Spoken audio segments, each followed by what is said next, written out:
Okay, can you introduce yourself and tell us your name and your favorite movie and your majors, please? All right. Hey, everybody. I'm Steve Macon, and I am a junior in creative writing and then film as an additional major. You asked about favorite movie. It's got to be Dev Patel's The Green Knight.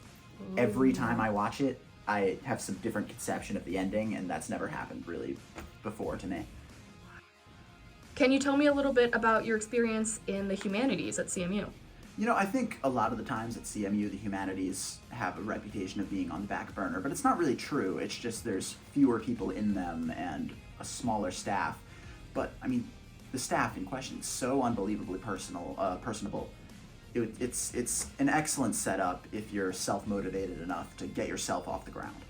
Steve, can you please tell the people what meeting you just finished up? Well, you just pulled me away from an Oakland Review meeting, which is CMU's undergraduate literary magazine. It's been publishing entirely student-run since 1973. Ooh, wait, can you tell me more about what you guys are doing this year?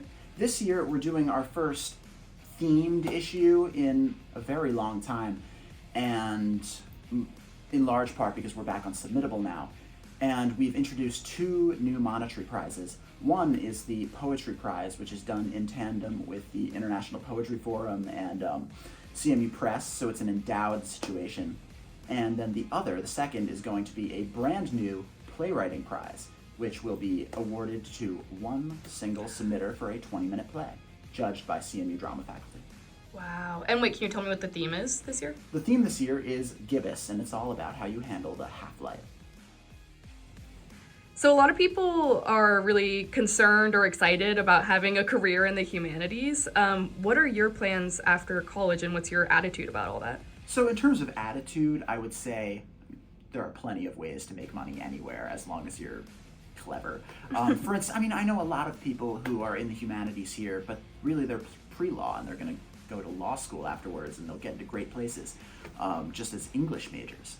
As for myself, I think I've found that there's a lot to look for in fellowships. For instance, over the summer, this past summer, and why I was in this office, I was awarded a SURF grant, that is a Summer Undergraduate Research Fund awardee, and I was writing a novel manuscript. You know, it was 60,000 words at the end, and they paid me to do it. It was awesome. Yo! And then that same, you know, the department here that controls research and grants and fellowships met with me personally and told me effectively things I should look at post-college. They said you should apply for fellowships, apply for Fulbrights, apply for Rhodes, things of that sort. Okay, perfect. Well, thank you so much, Steve, for doing this interview with me. Everyone say thank you, Steve. Happy to do it. Thank you for having me on. Of course. Bye.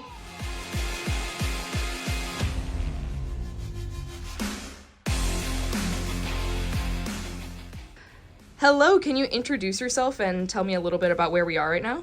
Yeah, so my name is Hannah Shager. I am a senior in literature and culture. I have a minor in film and media studies, and I am the keeper of keys here in the film equipment room, closet, whatever you want to call it. I manage all of the cameras, so all of our lighting, sound equipment, all of our cameras, which we have a lot of new stuff. I just lend it out, keep track of things. Wait, so like can students, use the equipment from here? Yes. So every single person who has declared either a film major or minor, if you're in the production class, this is all available to you. You can lend it out. Right now things are kind of slow, so I'm flexible with times. Typically people keep it for like 2 weeks max. And then have to return it. Obviously, if things are broken, we need to replace them, but that can also come out of our budget. So this is primarily for student use, and this is for student films and events. So if you're recording a moderating event or a sports event or anything, like, you can come here and grab it. Can you tell me about any clubs or organizations that people in film humanities might be interested in? Definitely. I am personally a part of, in the English program, I'm a part of the CMU Press. I'm like one of the, basically the TA editor for that right now. It's really great. We go over the submissions that like real authors want printed by the Carnegie University Press. So, and it's prestigious, and like we read a lot of manuscripts and pick the ones that we think are the best, and that's been super rewarding. I'm also a member of Oakland Review. That is more student oriented, student submissions, and it's a literary magazine. They take poetry, prose, fiction, creative nonfiction, you name it. That's also a really rewarding club and fun, because you get to debate with like your peers and say whether you like certain styles or not. And then CMU filmmakers, VP of marketing. Woo! And also a great thing to check out. It's on Tartan Connect. I'll get a notification. So definitely check those out. The humanities rock. Wait, so true though. Okay, lastly, can you just tell me like what it's like to be humanities at CMU? Well, besides it just being awesome because you're consuming art, which is the only way to live, I love that we have smaller class sizes. You get to, do a lot of the work on your own. And I really think, what you put into it is what you get out of it. And the humanities is just the base for that, I think. I love how discussion oriented our classes are, less lecture heavy. And I really think that it opens up, as I said, so many different opportunities. Like I had an internship in marketing this summer and I wasn't sure if publicity was for me. But now I know that, and like I was able to accumulate those ideas and the internship through the education that I've gotten here. And it's made me be able to form an opinion, who knows what the next step is, but I know that like the education that I get here will lead me to see those opportunities. So true. Okay, humanities for life.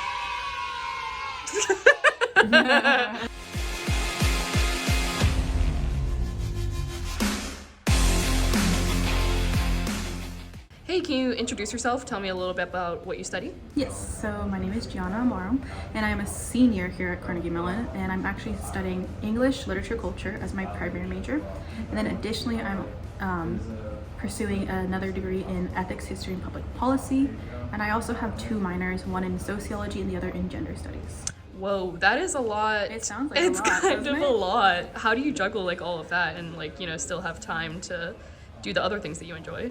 I have amazing advisors. Actually, Laura Donaldson and Andrew Ramey. Shout out. Shout out to the both for my majors.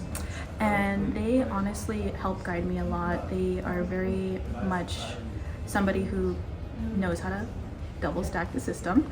Humanities, we allow a lot of those rules and regulations. You can double stack, you can go ahead and take gen eds that also fulfill requirements. So figuring it out is really great with them. They're super, super helpful. And at the same time, all these programs are interdisciplinary. I love them. And so it doesn't seem like work when I'm first taking these classes, to be honest. Can you tell me about something you're passionate about here at CMU? Yeah, definitely. So right now, for my capstone in Ethics, History, and Public Policy, we were tasked with finding an issue in Pennsylvania, state level, local level, and creating a research project that will turn into a policy.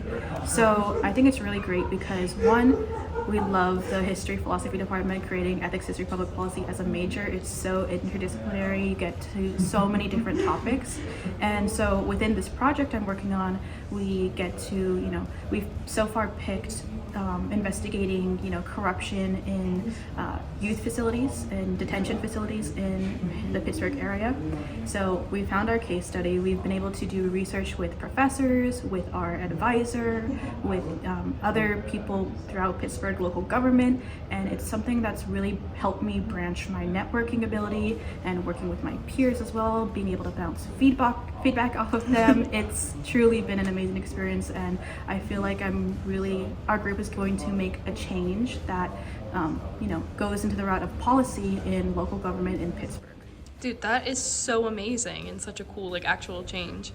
Has CMU supported you in any way throughout this project? 100%. So first, obviously talking to our direct professor and advisor for the course, she was able to get feedback and bounce ideas off of her, but also connecting with previous professors that I've had and or not had, so other people that my peers have had. So like Jay Aronson has definitely been a great connection, being able to connect us to people in the ACLU in Pittsburgh, and also people like Angelica Perez, who is the leader of Diversity and Equity and Inclusion, who has background in specific juvenile rehabilitation centers in Pittsburgh. So there's so many different people with so many different disciplines and specialties that are at our fingertips and are willing to have these conversations with us. And I think it's truly like something that CMU brings to the table, being able to connect people who are kind of right here around us. Dude, that is so amazing. Could you also tell me a little bit about like what it's like generally to be a humanities student at CMU? Yes. So when you're a humanities student, you have full support through peers, through advising. It's something that is really special because we have so many disciplines that we can kind of merge in and specialize. Obviously, I have 2 majors and 2 minors, all in different disciplines. And from there, we get to truly like create a very unique path in undergraduate studies here. And I think that is something that most colleges don't really allow for. It's very strict, like these are the courses you need to take. But for us, it's, finding different unique courses like banned books, like transnational feminisms in my English courses, and then in history, finding courses like body politics in America, or even equality under the 14th Amendment. Like those very unique and specialized courses are something, again, that's very unique to CMU, very unique to the humanities, and I think it's truly great that CMU offers those things. Dude, I love it. And you're also a humanities ambassador, I heard. Yes. Shout out to the humanities ambassadors. Please follow us on Instagram, humanities_CMU. That's Yes. amazing. So is there anywhere like people could reach you if they wanted to talk more about the humanities and get your perspective? Yes, 100%. So we currently have an email. So myself and my fellow ambassadors will either personally send you an email answering questions that you have, connect you with resources with other advisors who might have more information, and also we have an Instagram, which I shout outed. And then we're also in the process of putting up a website, so stay tuned for that. It will be mentioned on our newsletter once it's up and running. So again, perfect things, like we are ready to help in any way. Lastly, do you have any advice for maybe prospective students that are thinking about joining the humanities at CMU? Do it. Honestly, do it, because it's so flexible.